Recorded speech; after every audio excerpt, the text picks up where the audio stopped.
Good morning, good afternoon to some, and good evening to others. Today we are continuing our series on scholars, scientists, and practitioners. And of course, inside the label of practitioners, we are including individual residents or in the community at large. Our segment today is going to be, we'll be joined by Dr. McCoy and Dr. Michael Adams. They will be joining the discussion. We want them to do a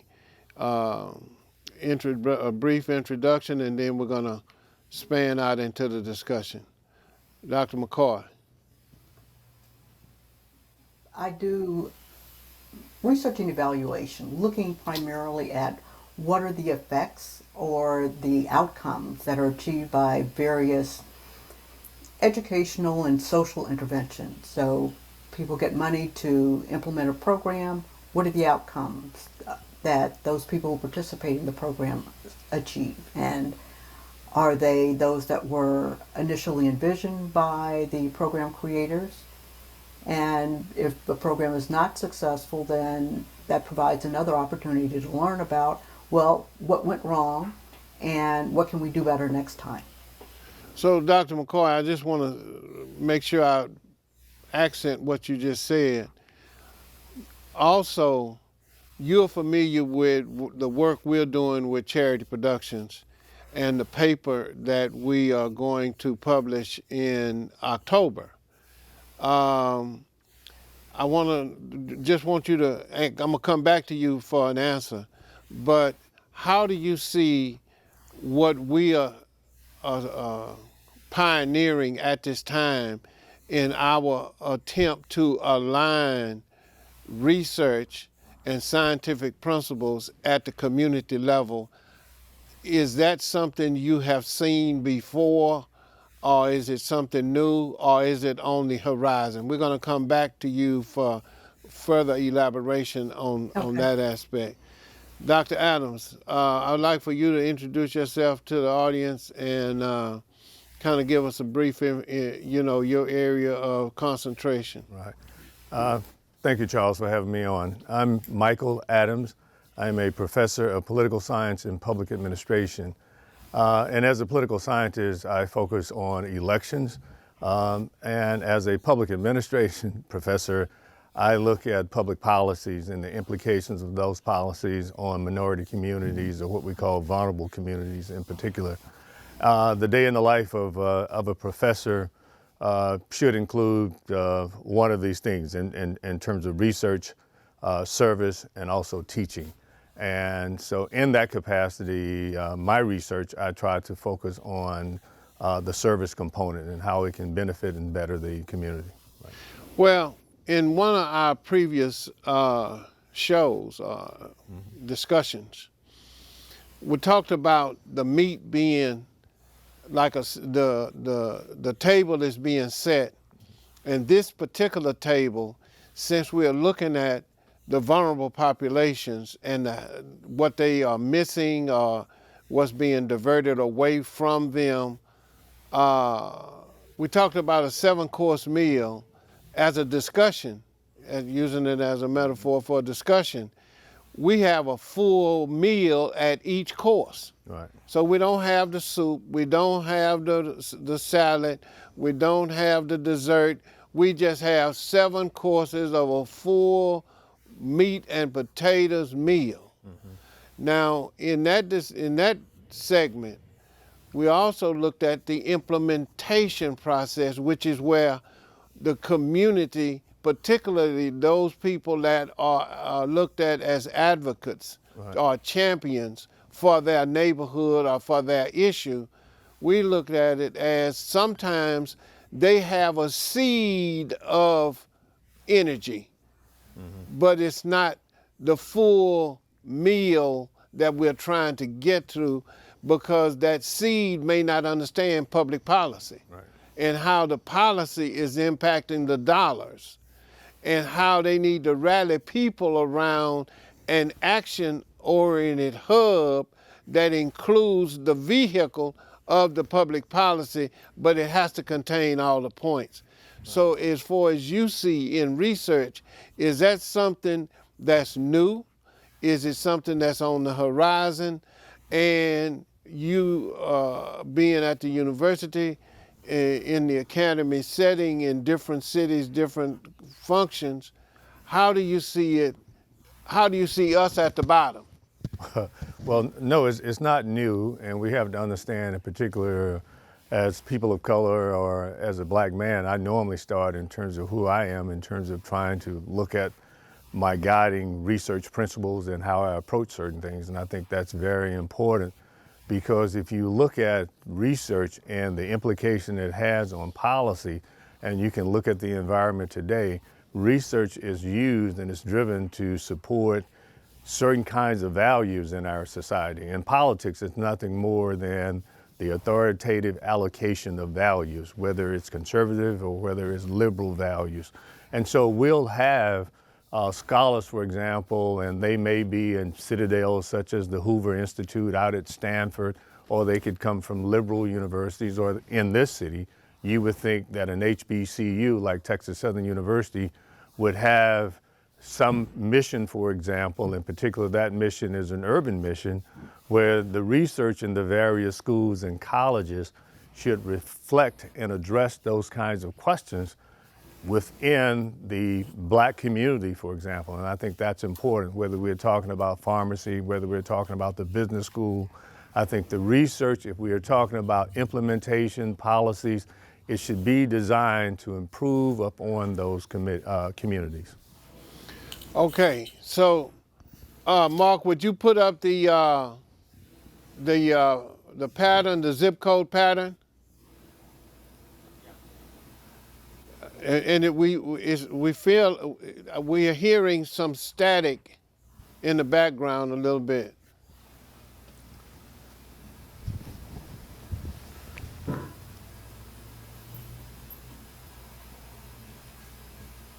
Just keep going. Okay. Okay. Oh yeah.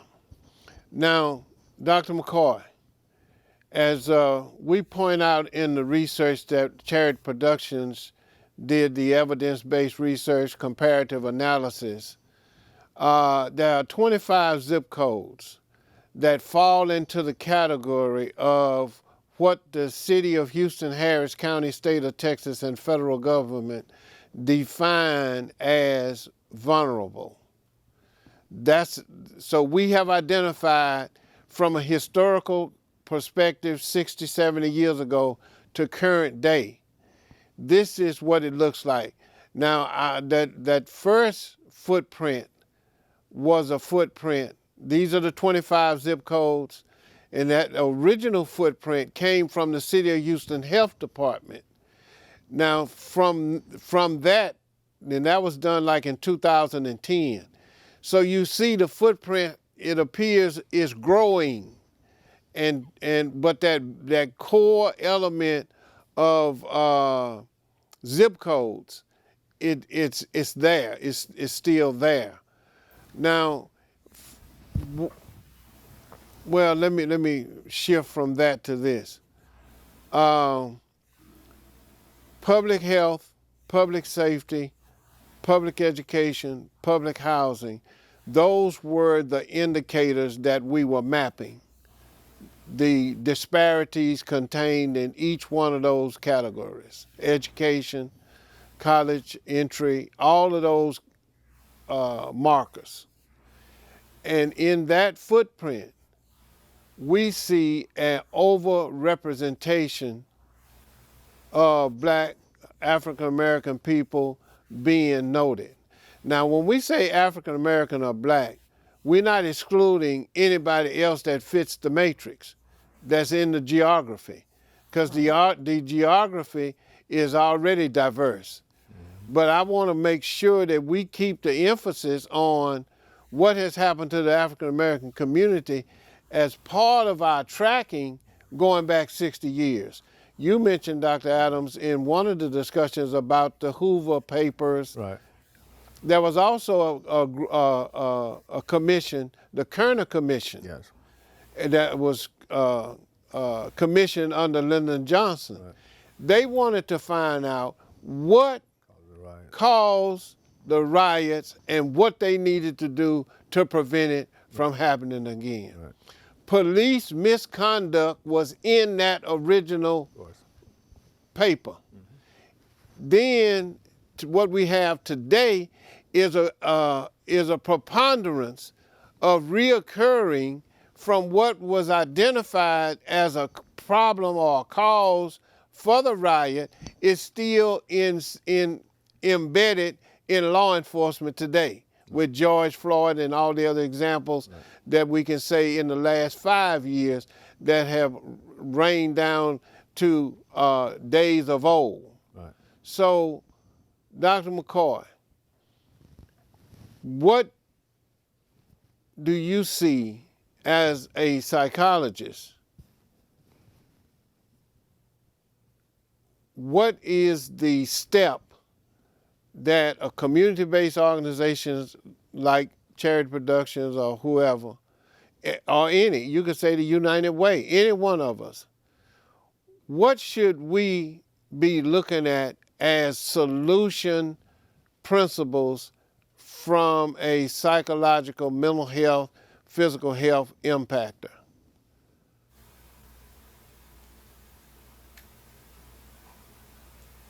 For an example, Go ahead. for an example, the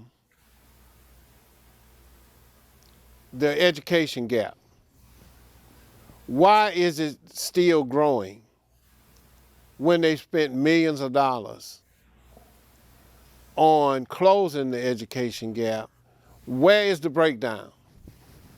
Where is, if you throw the money at it, we'll fix it. We pay teachers, increase prices of teachers. Where's the breakdown? I think you have to go back to look at, so just because you throw money at a problem, that does not mean that that money is intended to solve the problem. So we need to look at, start with equity. Equity is providing someone with what it is they need, not equality, giving everybody the same thing. And so when we look at neighborhoods in the footprint, we know that these are areas that have historically been deprived of resources. Whether those resources are money or the best teachers available to students, whether it is the quality of education that is provided in those schools. The question is, who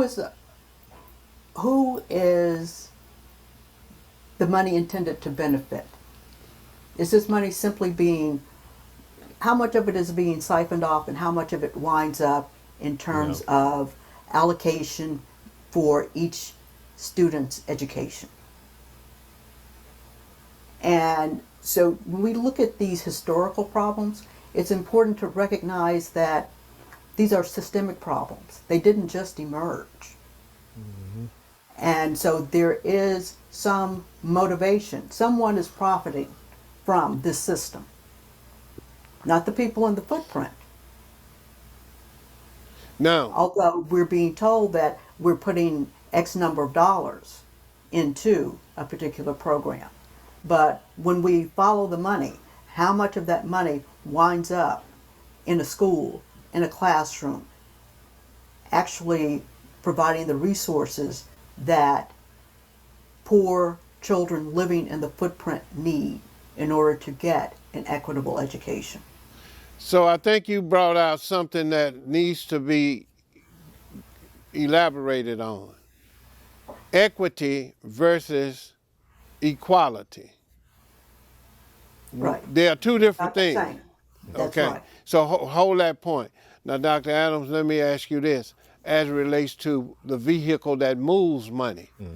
Public policy moves money and it hides money. Right. So the question is how, and I know you said you may have to go, but the question is, how does a community of underserved leaders and advocates, how would we need to equip our information to satisfy the deficit? Well, first of all, I'll go back and suggest that it has to be data-driven, all right? And then you would have to bring in the researchers or the experts. And I want to go back to what you mentioned in terms of the Kerner report. And going back to my assertion in terms of politics is all about the authoritative allocation of values. What happened? What happened to the Kerner report when they came out with the causes of the riots and they offered some takeaways in the forms of solution? Well, politics creeped in, all right? It was a guy by the name of Richard Nixon said that there was a silent majority of Americans out there that were looking at what was happening in the urban areas. So we see in the 1970s, we see circa 72, the election of Nixon.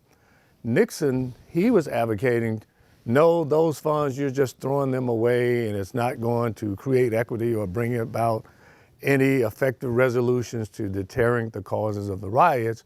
He took those and shifted towards law enforcement, and we saw the creation of an agency out of the Nixon administration called the LEAA, which was the Law Enforcement Administration Agency. So that was given in terms of federal grants and funds directly to police departments as opposed to giving them to social organizations, trying to improve those communities to ameliorate those conditions. You see the shifting in the values and the shifting of the research dollars. And what did local police officers do? They bought tanks, for example, to combat the riots and these kinds of things. So that's where we have to see the interplay of the politics, the allocation of the values in terms of how federal dollars, in terms of tax dollars, are used based upon politics and also research.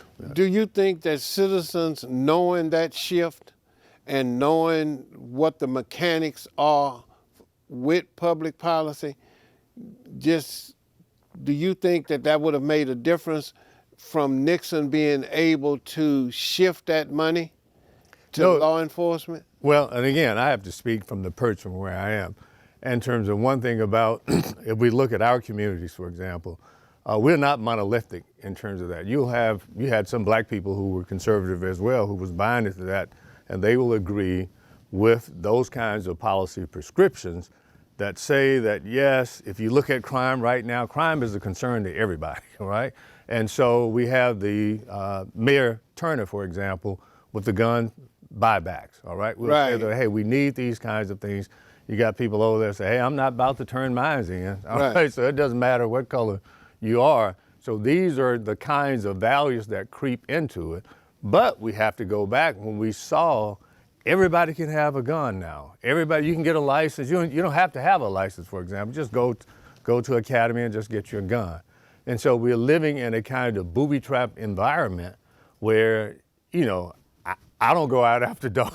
For example, people are afraid because everybody is armed. So you see these competing values, and you have the mayor there, and he's taking heat as a leader, for example, who's trying to do something with the crime rate. And at the same time, you'll have researchers from Sam Houston State University say, well, that doesn't work, this doesn't work. And the policy leaders and around Commissioner's Court, for example, you see this partisan vitriol in terms of the Democrats versus the Republicans. And we seem to have a lack of sanity in terms of trying to come up with real policy prescriptions that would deal and address local problems.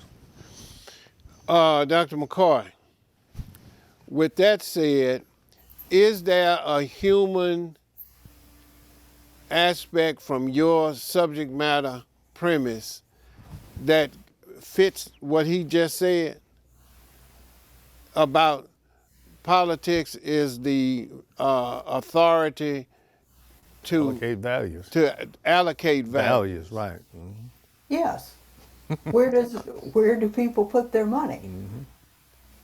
You know, it's kind of, you know, what is it that you treasure, that you value? That's where you're going to move the money, because people are going to follow the money. Well, so in resources, somewhere in this mix, it got transferred to a political context and political control, and the political outcome was the person that benefited, or the group that benefited, were the suppliers and not the victims. Right. And I think that depending on where you are along the food chain, that dictates how you see it. So people can understand these, so you can look at the Kerner report and understand it in retrospect. When all of this was happening back in the 70s, who had that perspective other than probably the people who created the program? Well, So, go ahead. now, we can look at, there's an issue on the table, and at some point today, if it hadn't already been announced, is that President Biden is going to give everybody $10,000 for those students with who had outstanding federal loans, for example, or debts. We see the politics creeping in already, and from the Republican side or the conservative side, they're saying, well, hey, they took the loans, they should be able to pay them back, for example. But you have to look historically in terms of black people in particular with those loans and say whether or not that's enough, and whether higher education should be free. And we know what happened in slavery, for example, and we see the whole notion reparations and these kinds of things. So clearly we see the NAACP takes a position that no, $10,000 is not enough. Certainly you need $50,000, or education should be free. So again, these are the kinds of values that creep into the policy debates that are actually carried out within the policy or the political arena. Right, and we don't know how they came to decide Yeah. $2,000. Right, right. And when you look at what is the median amount of debt that students have, because even if somebody has $30,000 worth of educational debt, $10,000, they're still $20,000 in debt. Right, and then we don't go to the university as legacy admits, for example, right? that where we're just flush with cash. Wait a minute. Tell them what legacy. What you say? Legacy admits. You know, if your father finished from the UT Law School, for example, you don't have to fill the application. You get admitted. Okay. Right, and then just looking at what that kind of Yes. why did that come about? Yeah. You know, was there a plan to indebt people to such an extent that they really cannot get ahead? Right. I mean, how can you buy a car or a house? Oh, get a mortgage. That's right. Get a mortgage if you're leaving school Of course. with a mountain of debt. Settled And with what debt. kind of job are you going to get that's going to help you pay off that debt? Of course. So it's like this is an educated but impoverished group that was created intentionally, I would say, because these outcomes were foreseeable Right. But for the lenders. yeah. Ah. Right. And then we don't think back to, you look at the Obama administration, we bail out the banks. You don't get this kind of Twice. debate. There you go, right? But to bail out students who are saddled with debt. How many times was GM bailed out? Okay. How much money was that? Yes. So, okay.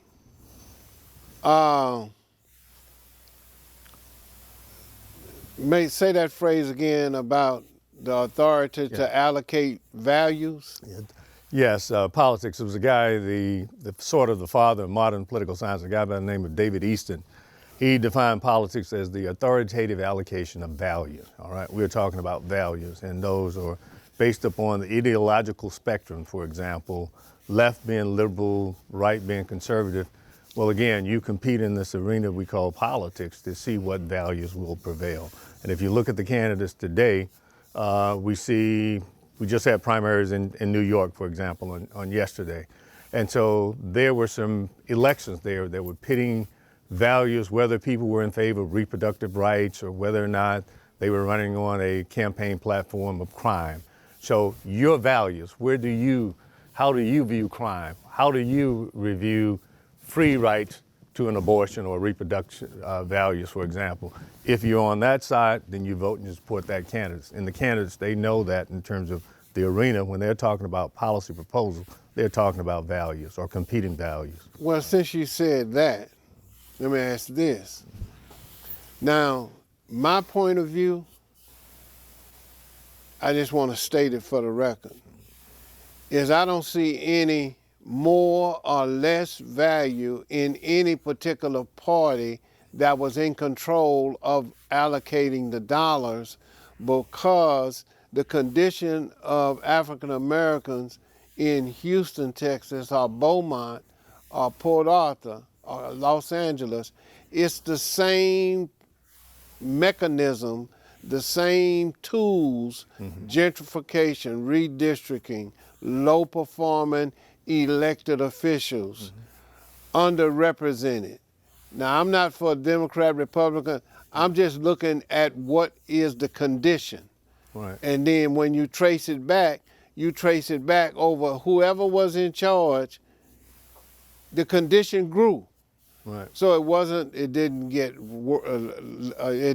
less, it didn't get improved to where people were coming out of generational debt, generational housing. It just grew. Right. So what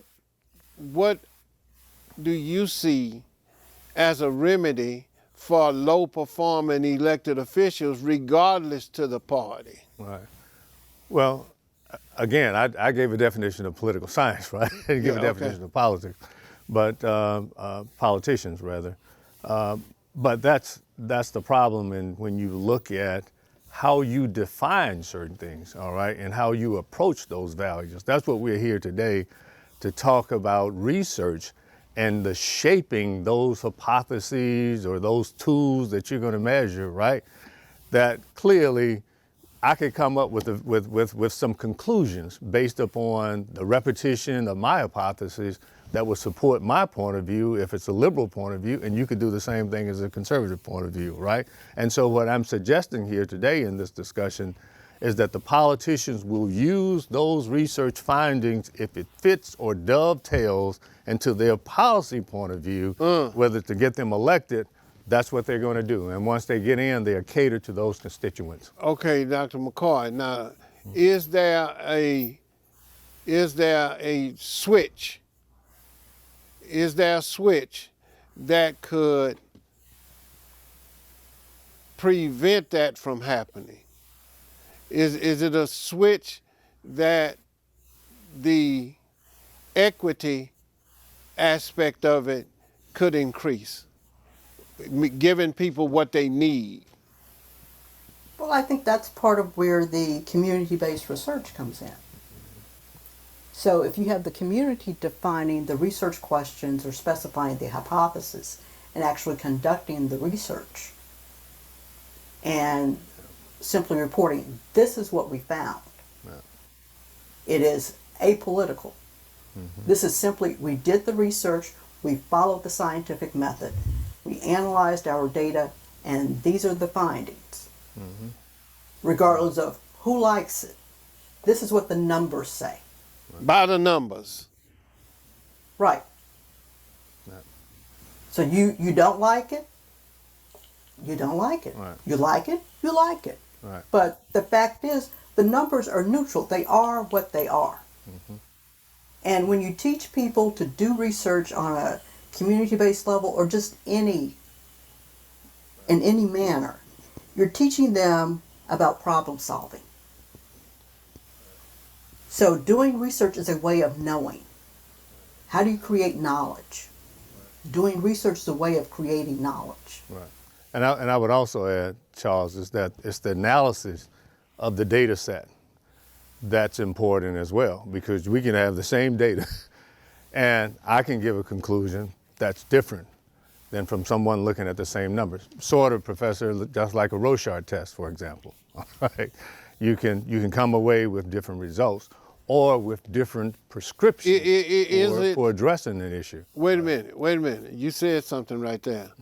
Is it a third component that can say which one is more right or feasible as a solution? If that's, or can you factor it in from the beginning to say that this one is better as it relates to the outcomes of what we need versus what somebody proposes? Yeah. No. You have to contextualize it. Yes. What you mean when you say that? So where did this information come from? How was it obtained? Who were the respondents? Yeah. And this is when you have people cutting their data various ways. But you have to be very specific in terms of what your conclusions are, being very precise. And a lot of times those conclusions, they're not going to generalize. And quite often what people want to do is they want to come away with a general impression. Yeah. And the problem is the data that they started with was not necessarily representative of the group that they want to talk about. Yeah. And so those are some of the caveats involved with research. It's not that you can't get an answer with research. It's simply that sometimes people have an answer that they want to get. Right. The data may or may not support their answer. Right. The data will provide an answer to a very specific question. Right. And it's important to limit people's ability to, it's important for the researcher to say, this is who the data came from, this is what we found out about this specific group. Right. We're not talking about people somewhere else. Yeah. We're simply talking about the people who participated in our study. Right. And also the assessment of that data or the research itself, we suggest that it should be guided by certain standards of validity in terms of internal validity versus external validity. Looking at the research itself internally to make sure that the hypothesis fit the conclusions of the analysis, and external validity is whether or not you can take that research and you can extrapolate, and you can find it in another place or another different set by examining the same hypothesis. And that's what research is, to search into research. Right. So it's not finite, is what I'm saying. So it's not what? Finite. It's not final. I'm saying if you can't test it, it's Oh. proven. If you can't use the theories that you develop to prove, and then they become schools of thoughts, for example, in terms of this is the guiding bodies or the conclusions can rest scientifically upon this. That's the scientific method. So Mark, can you put up that chart, that pattern, that footprint with the multiple slides to it? The next one. Yes, that one. Okay, now, Dr. McCoy, the original footprint that was shown on the left with the it's like an inverted C. Mm-hmm. That same footprint, if you put up the other slide, fits another category, crime. Then it fits another category. You see that? Right. So we see a pattern. You see a pattern. Okay. From that observation, just on that observation, you got health disparities in the one on the left, the original one. Mm-hmm. On the right, at the top, I think that says housing or crime. And then the one at the bottom says education, I believe. But you see the footprint, okay? Right. Now, how should you, just looking at it, does it suggest anything? So it suggests that in this area there are patterns that are indicative of I guess, high poverty if the coloring is darker, as well as I think the other one was on ethnic diversity, Uh-huh. perhaps. But again, we need to look at the legend. But that these areas are populated by people of color. Right. Okay. Now, would it be unrealistic to say from a sociological, psychological impact and from a political impact, would it be out of order to say that it appears to be done by design? I think that would be a stretch. Ah, I think we can say we see a pattern here. So what's going on? How did it get this way? so if you go back 60 years and you see the same inverted C, just smaller, and over a 60, 70 year period of time, you see where it has grown. Right. That doesn't suggest by design, political design. That's where I'm going. Because if the politics and the policy controls and moves money and resources, then resources were denied because we look at gentrification in those areas, redistricting, school board redistricting, Closing, yeah. and school closings. So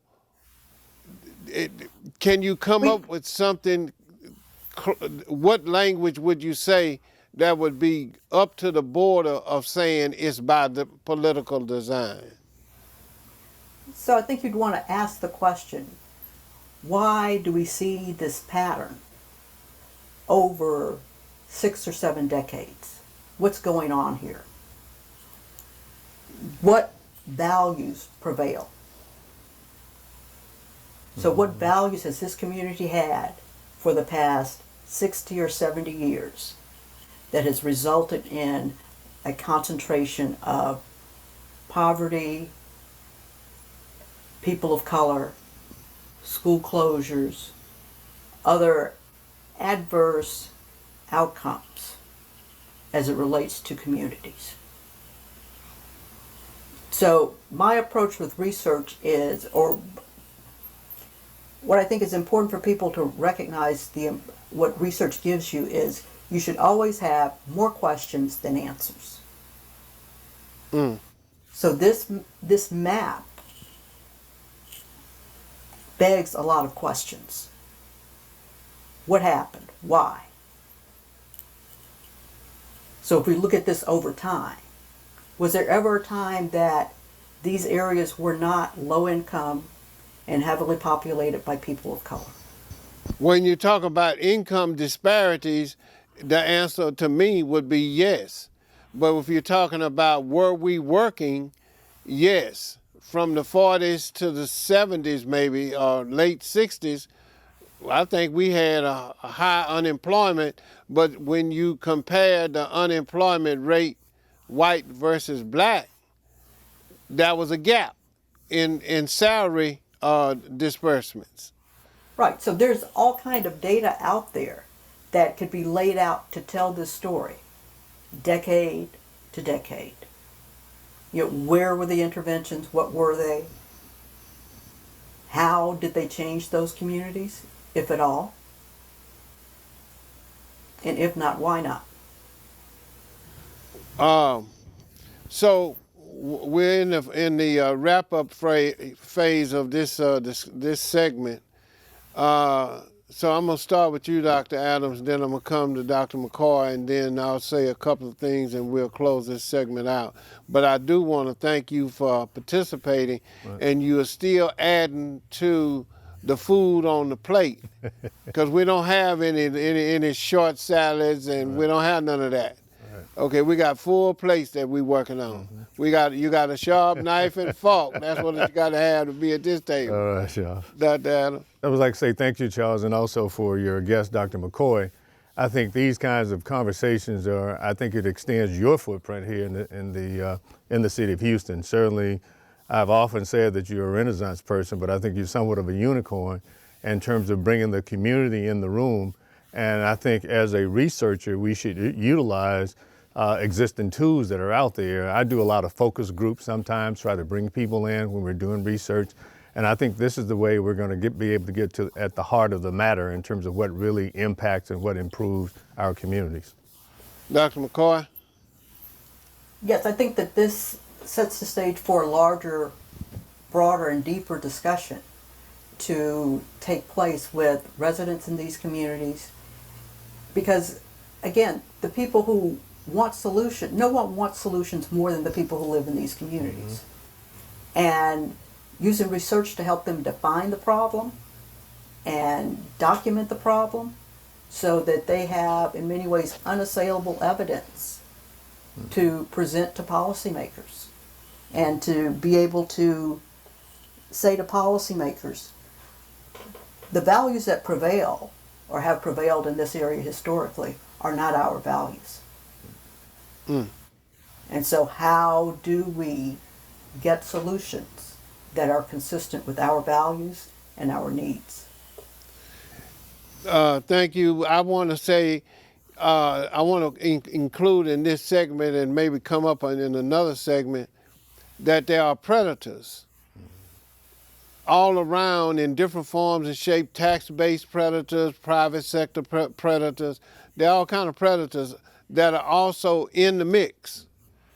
And so they have a monetary interest in keeping the cash flow the way it's flowing to their pocket and away from this professor, Dr. Susan Rogers from University of Houston, did a study, I think in 2014 or 12, something like that. And in her research, she just identified Sunnyside and identified $22 million leaves Sunnyside annually. And she cited the reason for that had to do with the resources, the stores, the things that sustain a neighborhood are located outside of the neighborhood and not inside. Just a simple shift of a physical retail wholesale outlet can also impact negatively a community, and that adds to the chain of what makes this vulnerable, what makes this group more vulnerable, so on and so on. But anyway, we want to get ready to close out and thank the viewing audience from wherever you are in the world, the United States, or the neighborhood. Thank you for joining us in this series called Scholars, Scientists, and Practitioners. This is Charles X. White with Community Views and Solutions. We'll see you next time as your host. See you next time. Thank you. Thanks.